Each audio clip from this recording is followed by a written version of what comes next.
Oh, hi there. We've got people joining. I'll give people a few minutes to log in.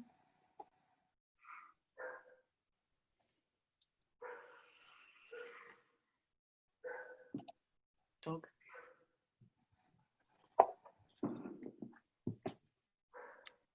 Numbers are going up.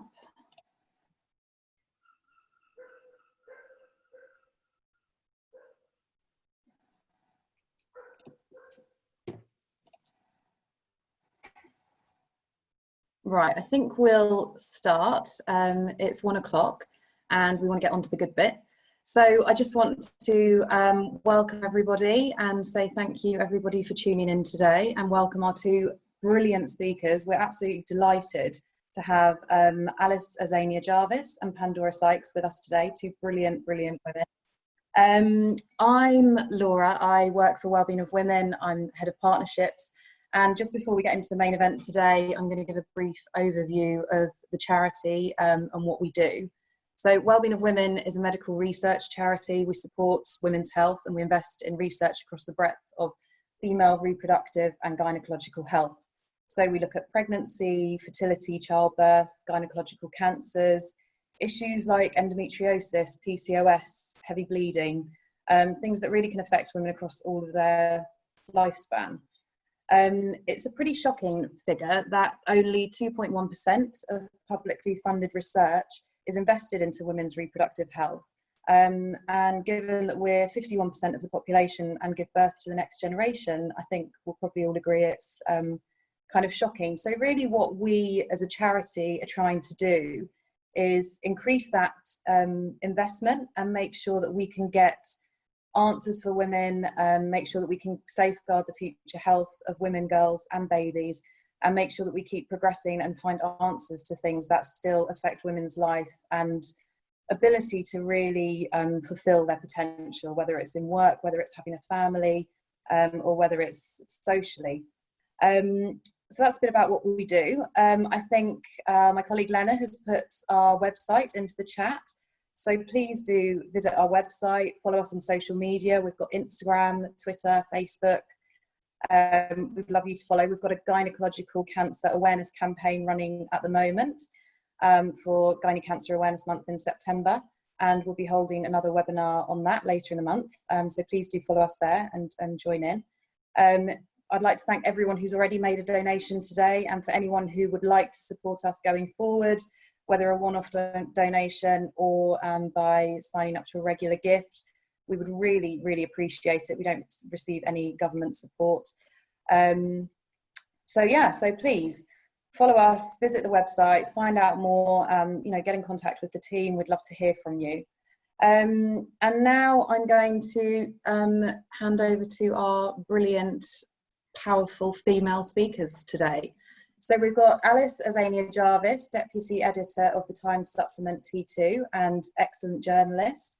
And we'll be talking to Pandora Sykes, also an excellent journalist and co-host and co-creator of the brilliant podcast that we all love so much, The High Low, and also author of her first book, a collection of brilliant essays entitled How Do We Know We're Doing It Right?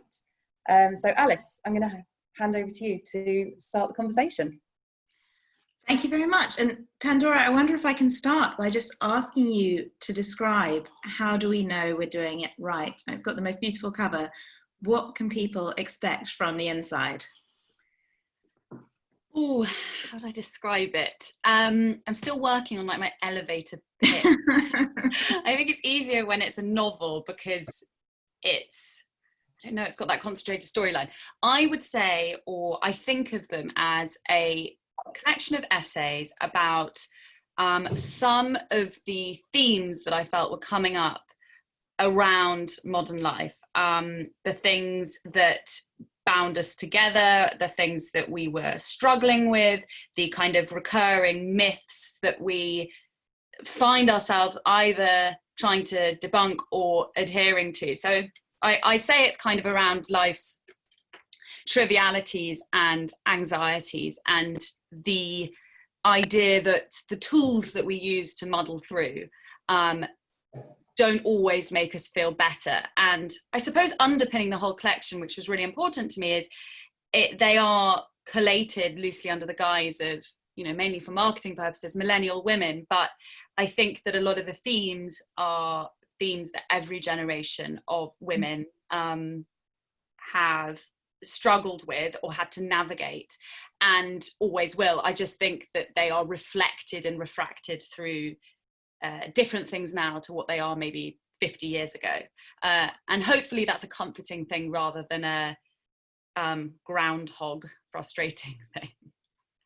So you said quite a lot there that I want to follow up on, but I wonder if I can start with the format, essays. It's quite an unusual format. Why did you go down that path? I've always loved essay collections, and I always knew that if I wrote anything, it would be essays. I wanted to wait until I felt like there was more of an appetite for essays. They've been quite popular in America for a while, but not really in the UK. And then I think what we've seen in the last few years is that people are really enjoying long form journalism.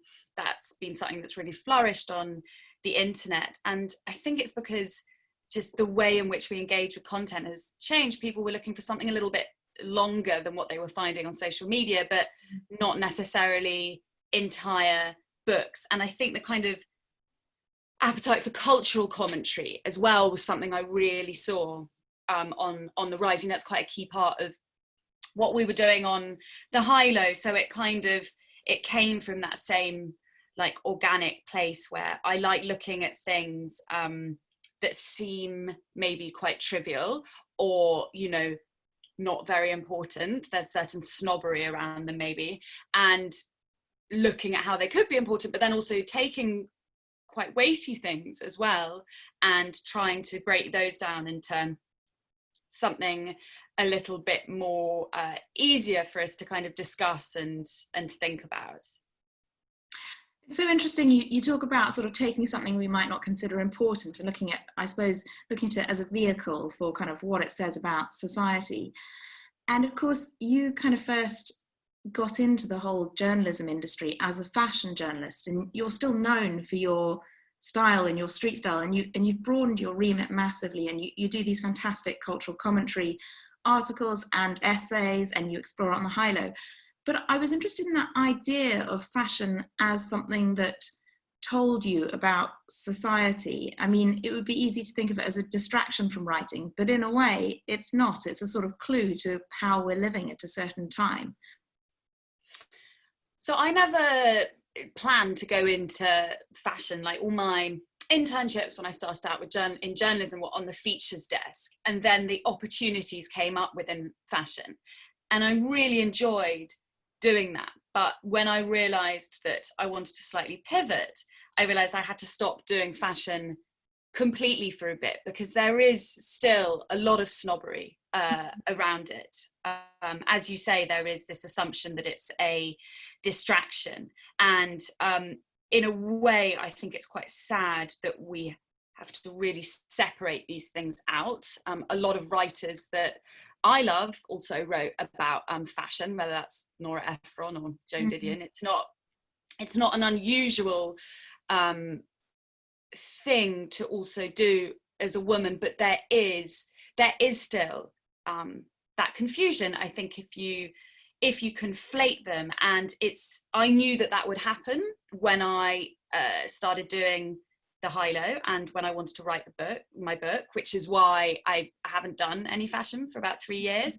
I do still love aspects of that, but I was also wanting to change. But I had to be quite strict, I think, about it because of that really pervasive sort of snobbery, I suppose. And actually, I haven't looked at any of the review sites for my book. I've been quite strict with myself about that, because apparently you can get quite overwhelmed with all of that, and I wanted to kind of create some distance with the book. But of the kind of reviews that I've had of it, when people have wanted to criticize it, they have done that quite predictable thing of saying, oh well, you know, it's a book about Zara dresses and expensive handbags. And it's really interesting to me because that's one of 8 essays in the book. And that is exactly what I thought would happen, that if someone wants to dismiss it, it's easiest to lean on my past as a fashion writer, or lean on the fact that there is an essay on fast fashion. The essay on fast fashion is actually more about the psychology of shopping and what it says about the woman. It's not really about shopping. But yes, this is a long-winded way of saying there is, as you say, a real tension there. And I alternately embrace that and distance myself from it, depending on how much energy I think I have to tackle that. It's so interesting. I wonder how much of it is a sort of gendered thing. I wonder if a writer really gendered in sport would have the same problem. Probably not.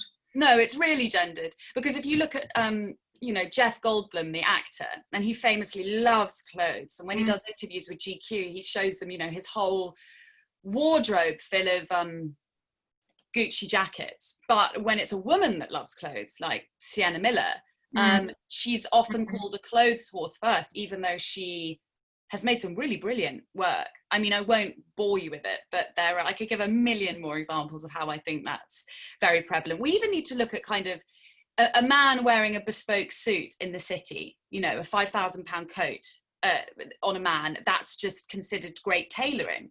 But a woman buying a dress from Stella McCartney, well, then she can't be serious. That can't be a woman who, she's preoccupied. So it's very pervasive, I think, more than we realise. Can you tell me a little bit about what made you interested in writing and in social observation to start with? What were you like as a child? Were you very bookish? Really bookish, and just always really curious. I always want to know the story behind something. I always want to know how many brothers and sisters that person has, where they live, what they love doing, anything I buy. Why I love vintage and antique shopping is I just want to know what story that piece had before it came to me. So that's always kind of gone across everything I'm interested in, really. And I was the youngest of 4 children, and the others were often at school or with friends, so it was just kind of me and my mum at home, and I did a lot of reading and drawing. So I've always been quite creative, but also love burying my head in a book. And I still kind of have that now. Is the last year I've been kind of just podcasting and writing, so I've been desperately missing being creative, and feeling like I might want to maybe do that for a bit, but then when I do something creative I'll miss doing the wordy bit. So it's always a bit of a push and a pull between my two sides, I think. And what made you go from your sort of journalism into doing a book? Where did the actual seed for the book come from? I know you sat down to start writing it on an Easter Sunday, but where was the sort of germination? It happened all quite quickly, actually. I had absolutely no intention of writing a book. I didn't want to. I think when you're a journalist, people always are asking, like, is there a book in you, as if that's the final pathway or the ultimate goal. And I was always really adamant I didn't want to write something unless I really wanted to write something. And I think it came from, I really wanted to start writing longer form journalism. I found always writing to an 1,000 word count quite frustrating, and having done the high-low and being able to talk kind of on my own agenda and at the length that we wanted, it made me want to really have the medium or opportunity to explore more. So I did a long form essay for an independent publisher called The Pound Project, and really enjoyed doing that, and that had a nice response. And so as soon as I'd written that, I kept thinking other things I wanted to write. So I met with an agent, and she told me, and I told her all the things that I was interested in. And she said, that sounds like that's a book of essays about modern life, and here's the title. And she's now my agent, and that is the title of the book. And yeah, and I wrote the book proposal, I think, a couple of months later, and then I started writing the book a couple of months after that, and then I filed the book 7 months after I started writing it. So it was a relatively tight time frame. but because they are current essays, they were aging even as I wrote them. That is an issue with any kind of current observation. But you know, hopefully some things still prevail. It was obviously quite weird writing. I just finished writing the book before we went into lockdown. I have no idea what it would look like was I writing it now. I'm really relieved I'm not writing it now. One of the sort of big overarching themes that runs throughout is this idea of kind of optimization. I suppose the title hints at that, getting it right. This, you know, whether you're exploring wellness or you know, how to be perfectly authentic, or motherhood, there's this idea of kind of, there's this array of paths that we can go down, and then, but one of them is going to make us the best versions of ourselves. Where did your interest in that come from, that idea of, I suppose, optimization, but then also the kind of overwhelm with all the choices we have, that paradox of choice idea?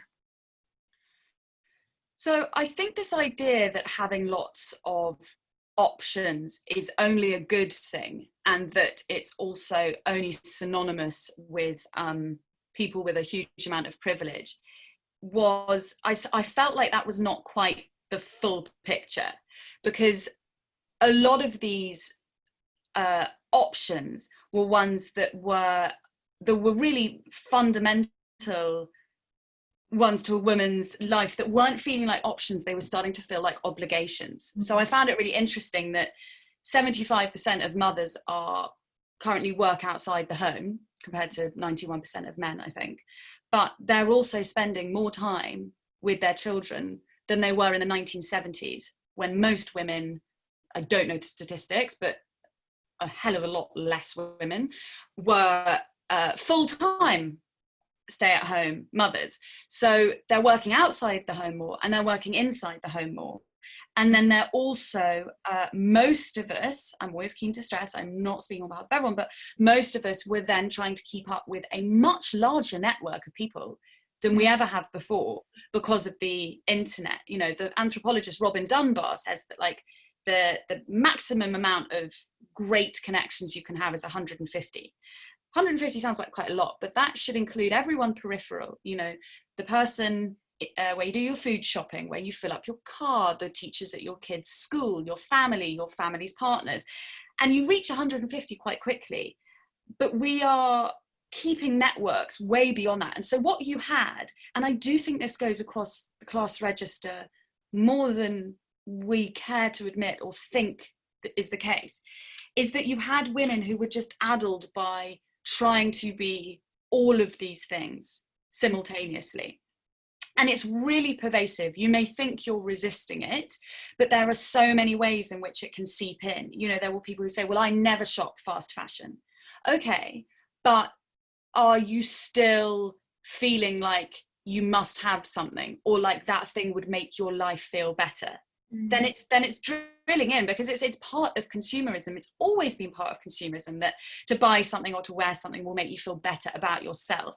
The problem is now, I think, is you're getting fed that message through so many other mediums, through wellness, through the kind of cult of parenting, you know, the sort of communal mummyhood that we see, that's turned women who are mothers into a political and social entity, as if they move as one. And I think what we're seeing is just this dividing and labeling of women constantly, and that's making women feel so muddled, because there's all these identities that we're trying to juggle. And it was that I was kind of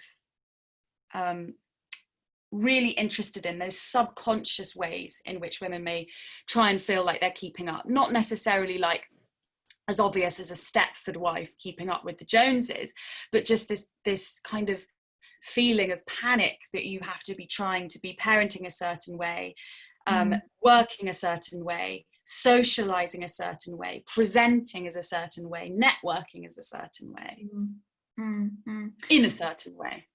Yeah, well, absolutely. And I mean, one thing you write about is how when you became a mother, so determined were you to sort of retain your identity independent of that you didn't allow yourself the time you needed.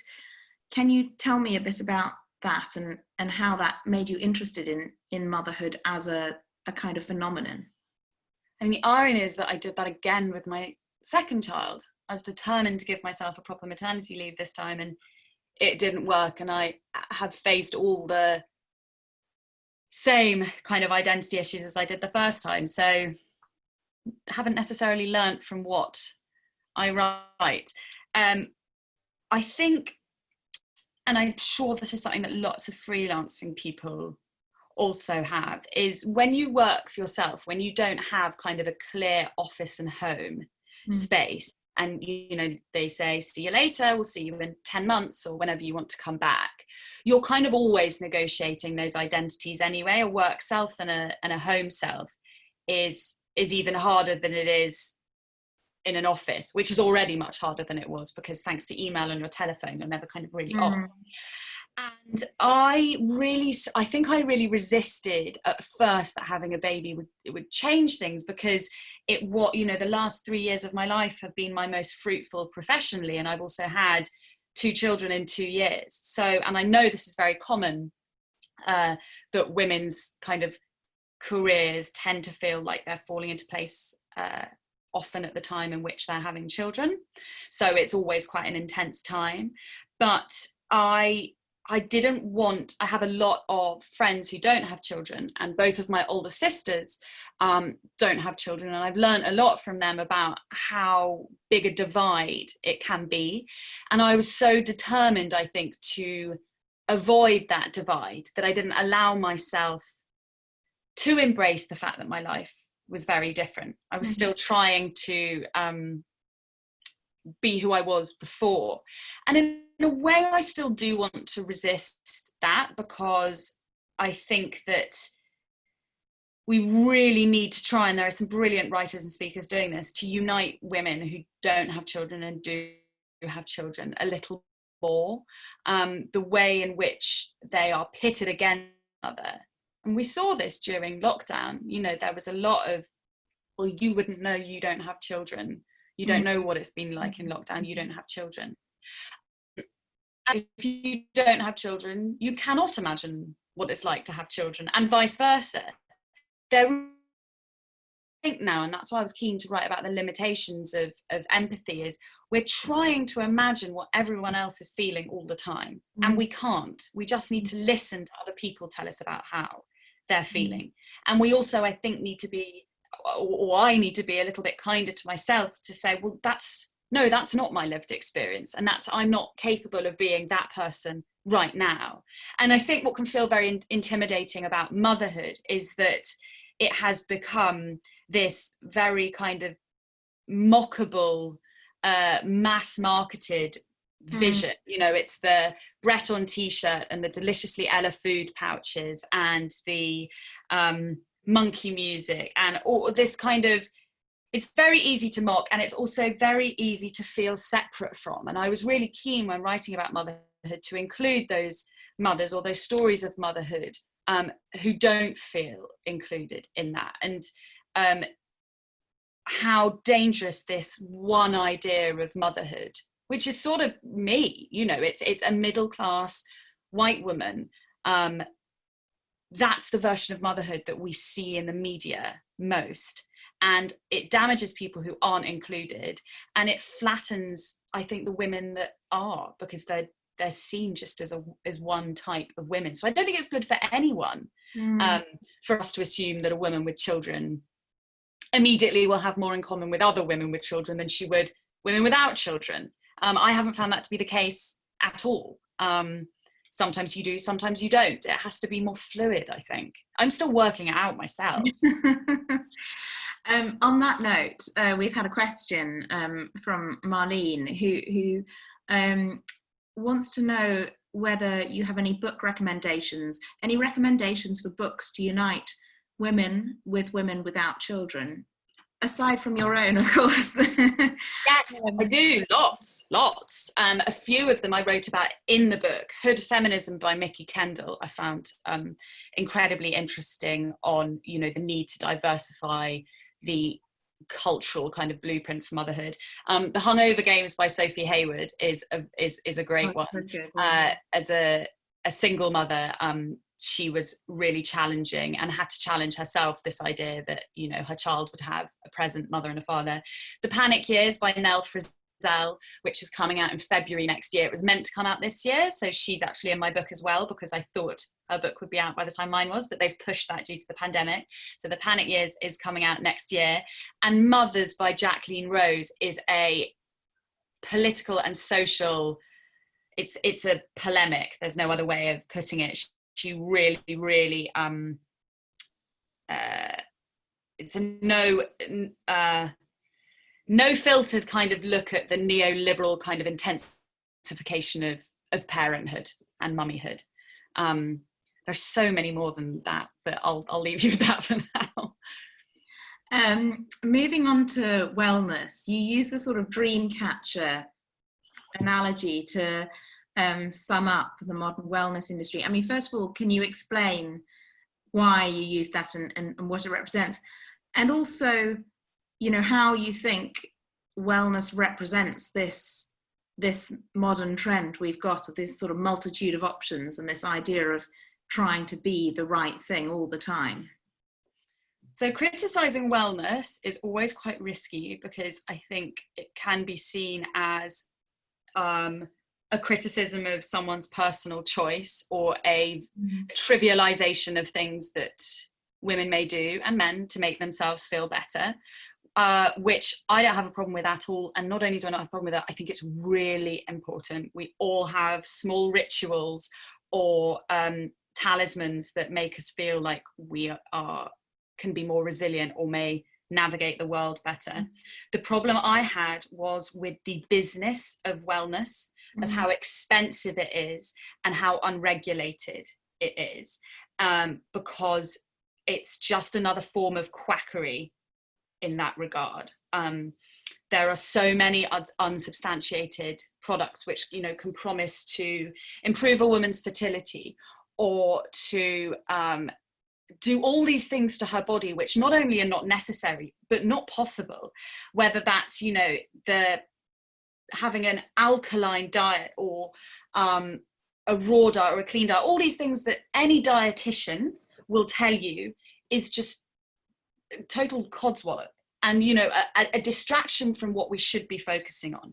And that's where I worry that wellness and self-care was getting a bit sometimes, is the focus on diets was ignoring the fact that food banks are being accessed more than they were 15 years ago. Food banks shouldn't be being accessed more than they were 15 years ago. Or looking at obesity, you know, as whether or not, what was it that Anastasia Rees-Mogg said, whether or not you make your own chips. And again, obesity is a multifactorial issue. It's got much more in common with poverty than it does as to whether or not you're making your own chips. And this kind of simplification of what wellness is, and the vast expense it comes accompanied with, your sound baths and your gong baths, and there's nothing wrong with those things as entertainment, but proffering them or setting them forward as something which will improve the health of women is not only really elitist, as Amanda Mull put it, wellness helps the already wellest amongst us, but it also, I think, just has led us to a point where we completely misunderstand what well-being and wellness is. When it was devised in the 60s by a doctor called Halbert Dunn, it was about, it was a social goal. It wasn't an individualistic goal. It was a social and political kind of mode of looking after society. And I fear that at times what it has been drilled right down to is something completely selfish. And again, there is nothing wrong with doing things in your own self-interest to keep yourself safe and to keep yourself healthy. But we need to be able to separate these things out, I think, and see them clearly for what they are, to see personal rituals as personal rituals and political and social goals as something that have very little in common with a £25 million wellness apartment in Manhattan. Can I ask you about authenticity? the original essay that sort of sparked the collection was The Authentic Lie.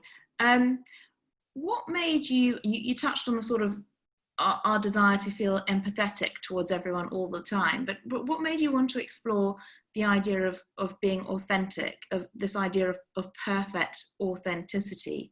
Where did your interest in that come from, and how do you think that that's become a sort of pressure point in modern times? I think if you asked a lot of women if they were worried about being authentic, they would say no unless they were very active on the internet or their job was, pivoted around the internet. But when you look at the way in which a lot of us use social media, it is all about, this is me, this is the real me, this is true to me, this is what I believe in. And it's actually a very, very human goal. It's not a narcissistic endeavor to try and explain who you are to the world. And many of us, including me, our biggest fear is being misunderstood.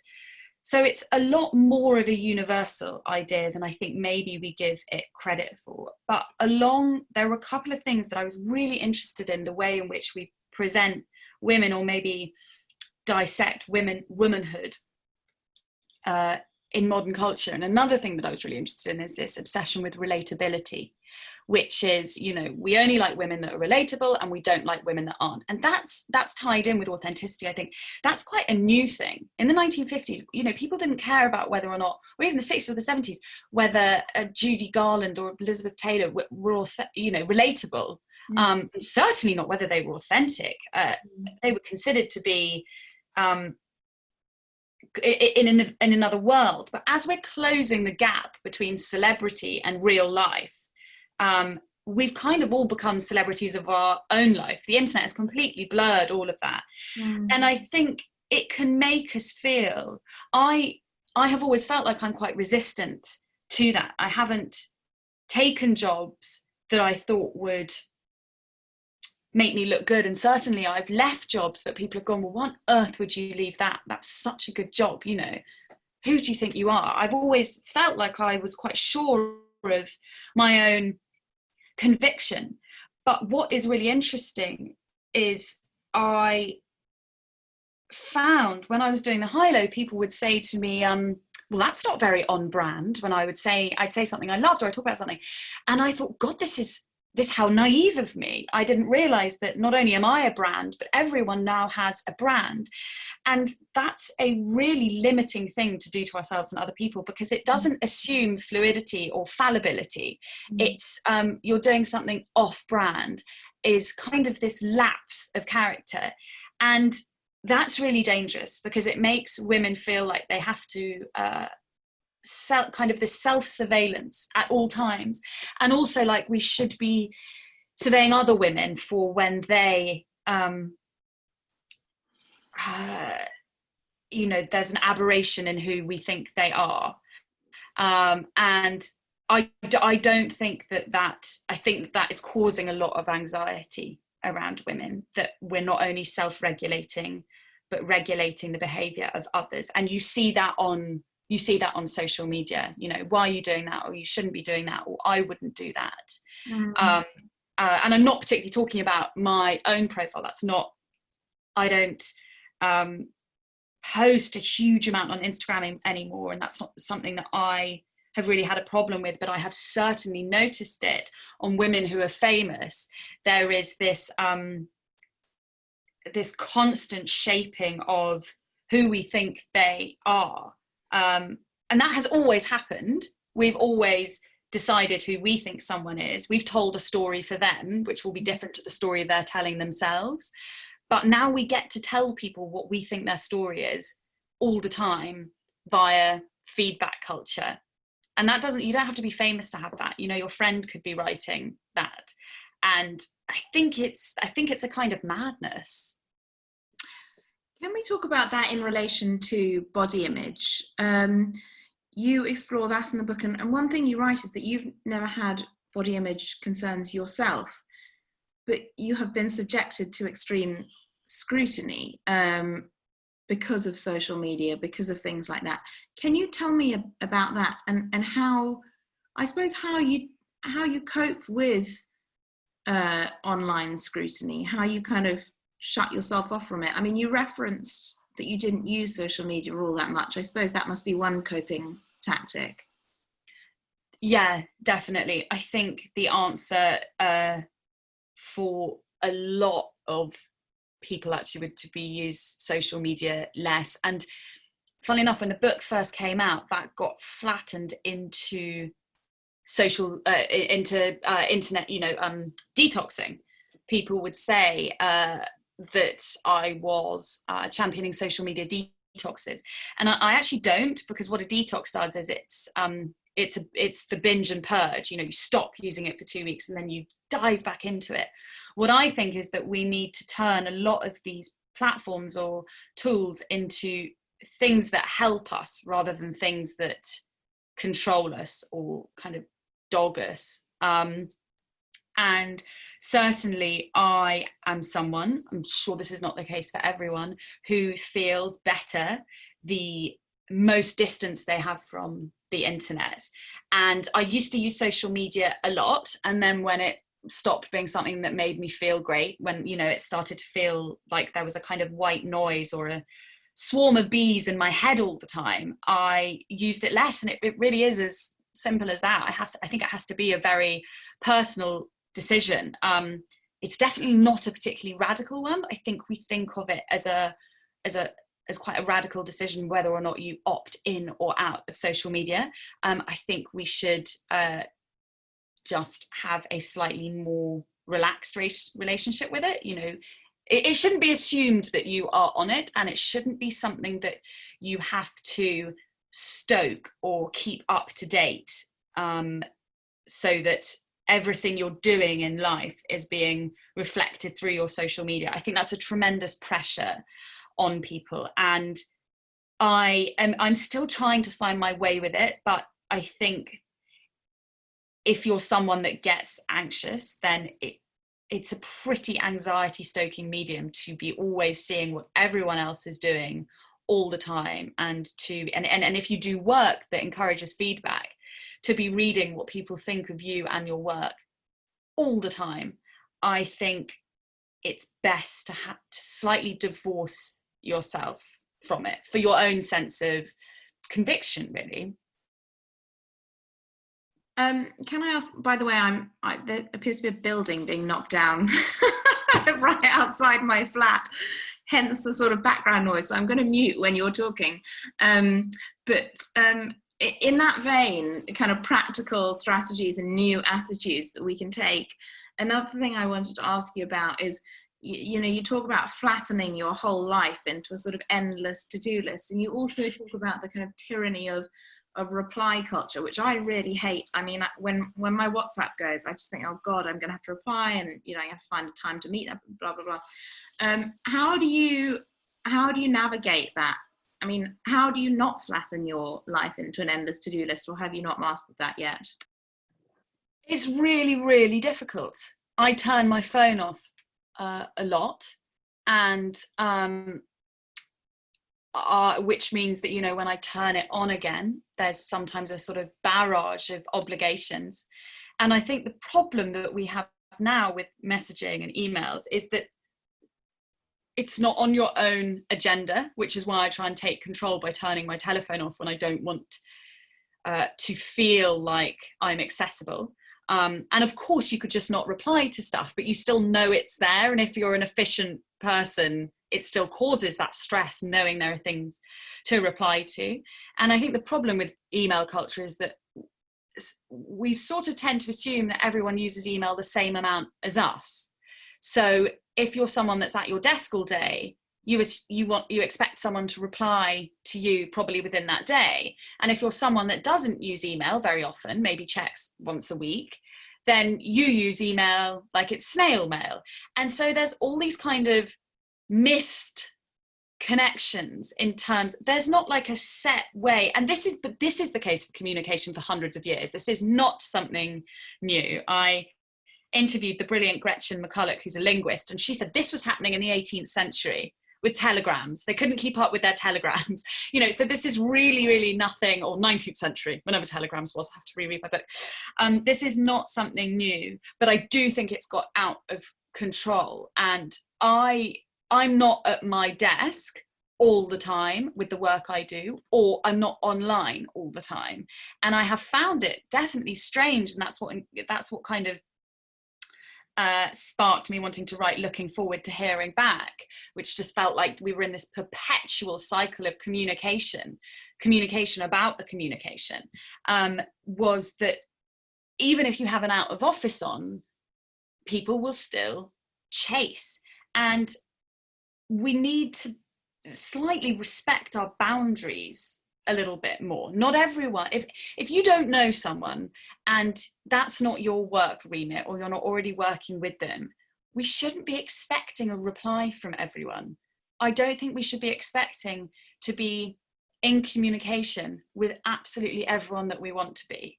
I think it's really unrealistic. We think we've closed the gap with email, so now you can be in touch with everyone that you want to be, but not everyone wants to be in touch. And generally, I reply to everything that comes in slowly, always, because my phone's off and off, and I'm desperately trying to see my children sometimes as well. But I will reply to everything. But I know a lot of people who now have just gone, enough. If that's not something that I am able to give, and this is what Gretchen does. Gretchen says, well, I just don't reply. And I'm like, but how do you deal with that? And she says, well, you know, if you look on my website, there's a section that says I don't reply to everything. So maybe we all just need to be a bit more hard-nosed about it. But it's quite a fraught thing, especially for women, because there's still that ingrained thing that you are amenable and accessible and always willing to help. And I would feel sick with guilt about not replying to something, even if it's of absolutely no interest to me and I can't possibly help. And I think that's part of the problem, is it just becomes another thing weighing on you. And then what you have is that you spend all your time replying to the stuff that isn't important, because you leave the important stuff that's genuinely riveting or exciting or of value until you have proper time to set aside. So that ends up suffering. Yes, it's like that distinction between urgent and important. We deal with a lot of stuff that's urgent, not important. And Stephen Covey's system. I love that system. I need to start thinking about it again. He's got urgent and important, urgent and not important, important but not urgent, not important, not urgent. How much of that impulse that you have to reply is about people pleasing? I'm so interested because you use the word guilt, and I'm sure everyone listening can relate to that. I mean, I know I feel the same, the idea that, you know, I feel so bad if I don't reply, but then I'm not sure, do I feel bad because I feel genuinely like I feel bad for their hurt, or do I feel bad because they're gonna hate me if I don't reply? Do you know what I mean? How much of it is a kind of people-pleasing impulse? I have a huge amount of Catholic guilt inherited from my mother about ever not doing the most in any circumstance, or, you know, going that extra distance or helping someone out, you know, that it's kind of your duty. So I definitely struggle, I think, with the sense of duty. And I think it's probably a bit of both, as you say. I think it's a genuine, half genuine compassion that you don't want to hurt someone, and half your ego. I don't want them to hate me. I think it's both. Can I ask you, while we've still got time, a little bit about the actual writing of the book? You mentioned desperately trying to see your children earlier. When did you, amidst, you know, your journalism, the podcasting, when did you actually write the book, and kind of how? Are you ritualistic? Do you need to write at certain times of day? Can you tell me a bit about your process? I didn't really have the opportunity to kind of indulge a writerly routine because I had committed to a deadline of before my baby was born. Mm-hmm. So that meant I had 6 months to write it, and there are a lot of other voices in the book. It was really important to me that it was choral. They're not personal essays, so that meant that there was a lot of interviewing and reading around and kind of researching. So I ended up on a much more intense schedule than I had planned, which is, I always do that. Every single work project, I always underestimate how much time it will take for me to do something that I'm happy with. So actually it was pretty crazy. It was kind of 12-hour days for 5 months, and weekends. And then I had to go back to it after my son was born. So the Raw Nerve, which is the last essay, I wrote between weeks 6 and 8 of his existence, which is a time I do not want to think about. So it was really, really intense and very stressful. At times I loved it, but at times, you know, I wasn't in the zone and I was not able to indulge that because I had to just finish. So I had to kind of just press through. So it was a bit mad, but I definitely don't feel like I rushed it. Like each essay went through. The Authentic Lie, I think, had the most revisions. I wrote 10 versions of that essay. None of it was done without an awful lot of blood, sweat, and tears. When you're not in the zone like that, what do you do? I mean, what do you do? Do you have any writing block kind of tactics, or is it just a case of forcing yourself to stay at your desk and treat it like employment? I just try and write through it. So if I'm like, God, I know that nothing's quite clicking today, I will do the things to help. Like I put on classical music and I turn my phone off and I'll get some good snacks and, you know, a nice coffee. But what I'll then do is I'll treat that day as, you know, dumping everything on the page. So, okay, well, let's go through all my notes and let's just get everything onto the page and maybe let's look at the structure. So I don't think of it as the brain work. I think of it as like the sort of driving the combine harvester, you know, just putting in the hours. And then the bit that my brain needs to be in place for is the pruning. People write very different ways. Some people get, you know, they start with 4 times the length of the material and they prune down. That's me. Other people think and think and think, and then they just take to the page. That's not my way. I'm a kind of editor. So if I'm having a day where it's just like, I know I need to work, but it's not going to be a very creative day, then I will just do the research and put everything down on the page so that when inspiration strikes, I've got it all there, kind of ready to pluck out the bits that are going to work. Last time we spoke, it was just before the book was published, so you're understandably nervous. It's now a Sunday Times bestseller. How has that been? Has it just been wonderful, getting lots of praise and having a best-selling book, or has it been a bit more complicated than that? I found it quite overwhelming. It's lovely, you know, hearing or being told or seeing nice things, but obviously there's also lots of people that don't like it. So it's quite overwhelming, maybe just being the recipient of lots of other people's opinions, which is why I quite quickly decided to do what I mentioned earlier, which is to just not engage in any of it. I really believe in constructive criticism.